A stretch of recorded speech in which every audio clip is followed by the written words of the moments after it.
I would now like to yield to my friend and the distinguished chairwoman of the Select Committee on the Climate Crisis, Ms. Castor from Florida. Excuse me. Well, I thank my friend for yielding time. Mr. Speaker, we're in a climate crisis, and it's going to take American leadership and ingenuity to solve it. But we think we can create jobs and a lot of opportunity when we solve the climate crisis. But what we're seeing right now are devastating health and economic consequences of climate change.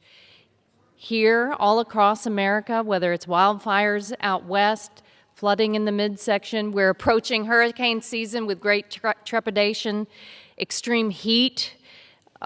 We have got to act urgently, guided by the science, working in concert with our allies across the globe to provide a livable climate for all Americans and especially for future generations.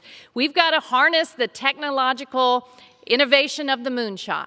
We've got to harness the creativity of our entrepreneurs, the strength of our workers, and the moral force of this great nation that is working to establish justice for all. Because I believe that working together, we will be able to avert the worst impacts of this climate emergency and build a stronger, healthier, fairer America. But let's look at what's happening right now.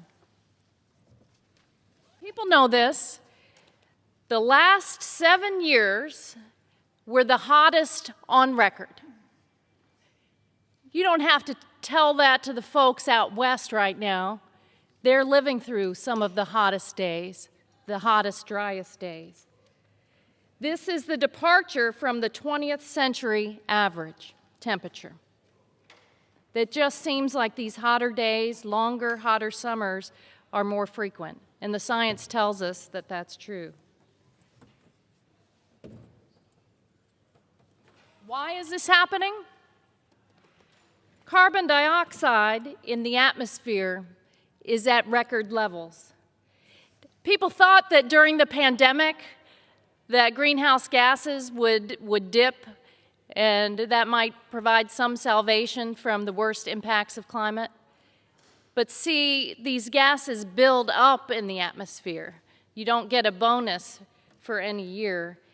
And in fact, NOAA, the National Oceanic and Atmospheric Administration, has said no, despite the pandemic, carbon dioxide in the atmosphere is at a record high. This creates enormous cost on families and businesses here in America, but also all across the planet. It impacts the air we breathe. It creates very severe health consequences. Think about the folks that have to work outside in the extreme heat, more polluted air coming out of a pandemic. And then there's the cost, not just to the bottom line of the federal budget, but to the cost of all of us. In fact, last year alone, we suffered through about $100 billion, $96 billion in damages from weather and climate disasters. That's just 1 year. This is an enormous wake-up call for our great country and people all across the planet. We've waited too long to take ambitious action. So the time is now. The time is urgent. We don't have any more time for half measures. So we intend now to hammer out the most ambitious climate legislation that we have ever seen in order to answer the moral call that we have to future generations to make sure we give them a livable planet.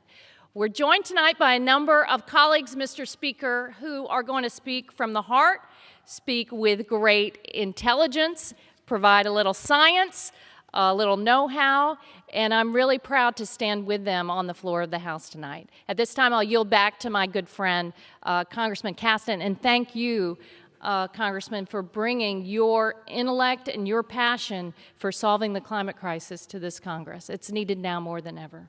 Thank you for your words and your leadership.